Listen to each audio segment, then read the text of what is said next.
Hello friends, આજે આપણે GSET હિસ્ટ્રીનું 2008નું paper solve કરીશું. 50 ક્વેશ્ચન હતા કુલ. તો ચલો મિત્રો જોઈએ.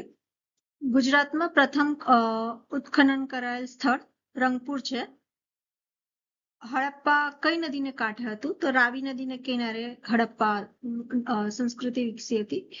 સૌથી વધુ ધાન્ય જે છે જે વૈદિક સમયમાં પ્રચલિત હતું તો તે યવ છે. વિજ્ઞાનની કઈ શાખા સાથે વૈદિક આર્યો પરિચિત ન હતા? તો રસાયણશાસ્ત્ર સાથે એ લોકો પરિચિત ન હતા. જૈન ધર્મના 23મા તીર્થંકર કોણ છે? પાર્શ્વનાથ ક્યાંના હતા? તો કાશીના હતા. એમનું વતન કાશી હતું. ગૌતમ બુદ્ધ દ્વારા પ્રથમ ઉપદેશ સારનાથમાં અપાયો. સપ્તાંગ સિદ્ધાંત માં કોનો સમાવેશ થાય છે? તો સપ્તાંગ સિદ્ધાંતમાં દુર્ગ જે ઓપ્શન આપ્યા હતા એમાં આ 3 હતા. તો દુર્ગ, કોશ અને મિત્ર. કુલ 7 છે, પણ દુર્ગ એટલે કિલ્લો, કોશ એટલે ખજાનો, ને મિત્ર એટલે મંત્રીઓનો સમાવેશ થાય છે, જે સપ્તાંગ સિદ્ધાંત કૌટિલ્ય દ્વારા આપવામાં આવ્યો છે. દાંડીના રચયિતા દસકુમાર ચરિત છે. બાણભટ્ટ કાદંબરીનું છે. વિષ્ણુ શર્માએ પંચતંત્ર લખ્યું અને વાત્સ્યાયને કામસૂત્રનું રચના કરી. કાયાન દ્વારા ફોક્યોકીની રચના થઈ. યુએન સાંગ દ્વારા સિયુકીની રચના થઈ. રાજેન્દ્ર ચોલ, ગંગોઈ કોડા, હર્ષવર્ધને 3 પુસ્તકો લખી હતી. આમાં એક ઓપ્શનમાં હતી તો એ નાગાનંદ છે. બાકીની 2 પુસ્તકો રત્નાવલી અને પ્રિયદર્શિકા છે. હર્ષવર્ધનની 3 પુસ્તકો નાગાનંદ, રત્નાવલી અને પ્રિયદર્શિકા. વલ્લભીના પ્રાચીન વિદ્યાપીઠ કયા પ્રદેશમાં આવેલ છે? તો વલ્લભી વિદ્યાપીઠ એ ગુજરાતમાં આવેલ છે. સમુદ્રગુપ્તે જૈન ધર્મ જેને બોધગયામાં વિહાર બાંધવાની પરવાનગી આપી હતી તે મેઘવર્મન ક્યાંના હતા? તો એ સિલોનના હતા.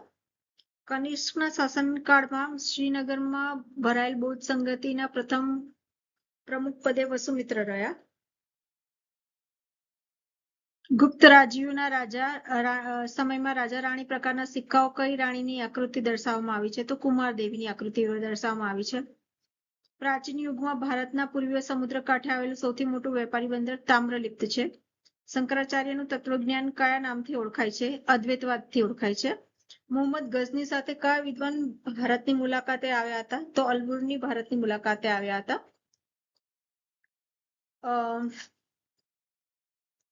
સ્થલનના વહીવટી તંત્રમાં લશ્કરના વડાને શું કહેવાતું? તો દિવાન એ આરિસ. દિવાન એ આરિસ એ સ્થલન સમયમાં વહીવટી તંત્રના વડાને કહેવામાં આવતા. જયદેવની રચના ગીત ગોવિંદ છે. ઉદ્યોતન સૂરી જે છે એમની કુલ્યમાલા. કલહણની રાજતરંગીની અને ચંદનરાયની પૃથ્વીરાજ રસો છે. વિજયનગરની સ્થાપના કઈ નદીના કાંઠે થઈ હતી? તો તુંગભદ્રા નદીને કિનારે વિજયનગરની સ્થાપના થઈ હતી. દક્ષિણ ભારતમાં વૈષ્ણવ સંતો કયા નામથી ઓળખાય છે? તો એ વૈષ્ણવ સંતો છે એ અલવારના નામે ઓળખાય છે. અલવાર અને નયનાર એ 2 પ્રકાર છે. નયનાર જે છે એ શિવ ધર્મ સાથે સંકળાયેલા દક્ષિણના લોકો હોય, સંતો હોય, એ નયનાર તરીકે ઓળખાય છે. અને અલવર જે છે વૈષ્ણવ ધર્મ સાથે સંકળાયેલા અને દક્ષિણના સંતો. જો ટિપ્સ તરીકે જોઈએ તો નયનાર ભગવાન શિવને 3જું નેત્ર હોય એમ, તો 3જા નેત્ર તરીકે નયનાર એ શિવ ધર્મ સાથે સંકળાયેલા અને પેલા અલવર. મરાઠા વહીવટી તંત્રમાં દેશમુખ કોણ હતા? તો ગામડાના અધિકારી જે હતા એ દેશમુખ હતા. ગુજરાતમાં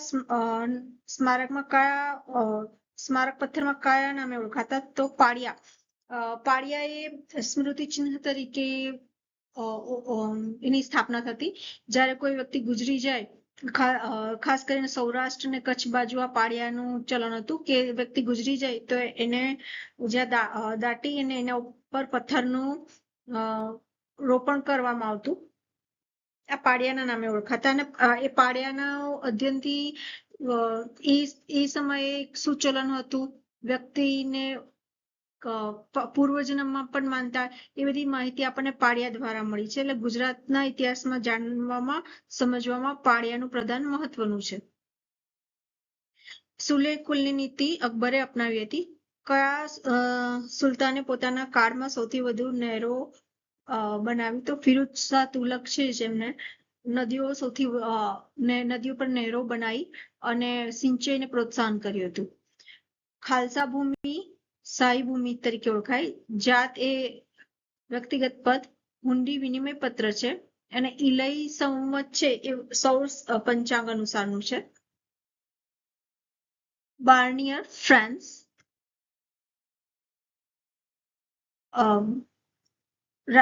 રાજેન્દ્ર ચોલ, ગંગોઈ કોટા, હર્ષવર્ધન, નાગાનંદ. વલ્લભાચાર્ય વલ્લભીના પ્રાચીન વિદ્યાપીઠ કયા હતા? તો ગુજરાતમાં હતા. સમુદ્રગુપ્તે જેને બૌદ્ધ ગયામાં વિહાર બાંધવાની પરવાનગી આપી તે સિલોનના રાજા હતા. કનિષ્કના શાસનકાળ દરમિયાન શ્રીનગરમાં ભરાયેલ પ્રથમ બૌદ્ધ સંગતિના પ્રમુખ પદે વસુમિત્ર રહ્યા. પ્રાચીન યુગમાં પૂર્વ ભારતના સમુદ્ર કાંઠે આવેલું સૌથી મોટું વેપારી બંદર તામ્રલિપ્ત છે. શંકરાચાર્યનું તત્વજ્ઞાન છે, ફિલોસોફી, એ કયા નામે ઓળખાય છે? તો એ અદ્વૈતવાદ તરીકે ઓળખાય છે. મોહમ્મદ ગઝનવી સાથે કયા વિદ્વાને ભારતની મુલાકાત લીધી હતી? તો અલ્બર્નીએ લીધી હતી. સ્થલન વહીવટી તંત્રમાં લશ્કરી વડાને દીવાની આરિસ કહેવાય છે. જયદેવ ગીત ગોવિંદ, ઉદ્યોતન સુરી, કુવલ્યમાલા, કલણ રાજતરંગિણી, ચંદ્રબંધાએ પૃથ્વીરાજ રસો. વિજયનગરની સ્થાપના તુંગભદ્રા નદીના કિનારે. દક્ષિણ ભારતમાં વૈષ્ણવ સંત, રિપીટેડ ક્વેશ્ચન છે કદાચ, અલવારના નામે ઓળખાય છે. ભારતીય વહીવટી તંત્રમાં દેશમુખ એ ગામડાનો અધિકારી છે.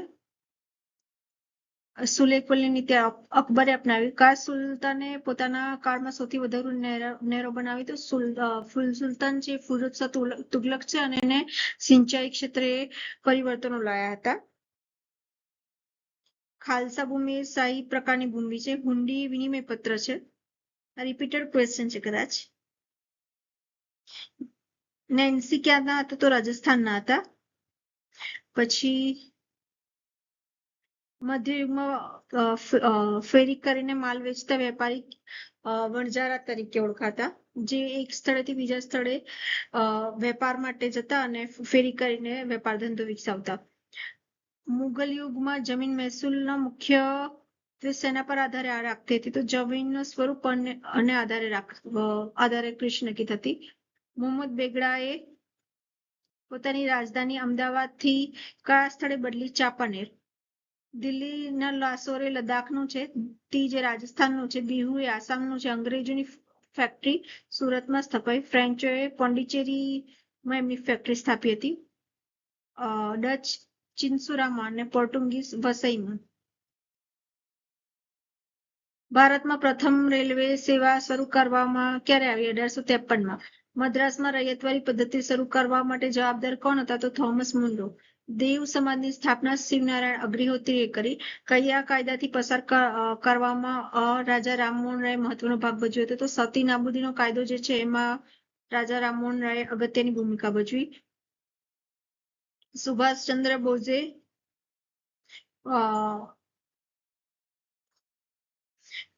ભારતીય રાષ્ટ્રીય કોંગ્રેસના પ્રથમ મહિલા પ્રમુખ કોણ હતા? તો સરોજિની નાયડુ હતા. સુભાષચંદ્રએ આંદામાન અને નિકોબાર ટાપુને શું નામ આપ્યું? તો સુભાષચંદ્ર બોઝે શહીદ અને સ્વરાજ એમ બે ટાપુનું નામ આપ્યું હતું. 1857માં ભારતમાં સ્થપાયેલ યુનિવર્સિટી કલકત્તા, મદ્રાસ અને મુંબઈમાં સ્થપાઈ. રોલેક્ટ એક્ટ કાયદો પસાર થયો ત્યારે ભારતના ગવર્નર જનરલ કોણ હતા? ચેમ્સફોર્ડ હતા. સરદારસિંહ રાણા કંથારિયા. શ્યામજી કૃષ્ણ ક્યાંથી કોણ સંકળાયેલા છે? એ છે શ્યામજી કૃષ્ણ વર્મા માંડવી સાથે. ચિદમ્બરમ પિલ્લઈ છે એ મદ્રાસ સાથે અને મેડમ કામા છે એ નવસારી સાથે સંકળાયેલા છે. તો મિત્રો આ પ્રકારે આપણે 50 ક્વેશ્ચન ખૂબ જ ઓછા સમયમાં અને સરળ ભાષામાં સમજ્યા. ક્વેશ્ચનને રિપીટેડલી સાંભળવામાં આવશે તો તરત જ યાદ રહી જશે અને કદાચ એક્ઝામ હોલમાં આન્સર ટીક કરતા આપણને યાદ આવી જશે. તો મારી ખાસ તમને બધાને નિવેદન છે કે આ ક્વેશ્ચનને રિપીટેડલી સાંભળવાથી વધારે યાદ રહે છે અને એની પ્રેક્ટિસ કરશો તો પણ તમને તે વખતે આન્સર આવી જશે.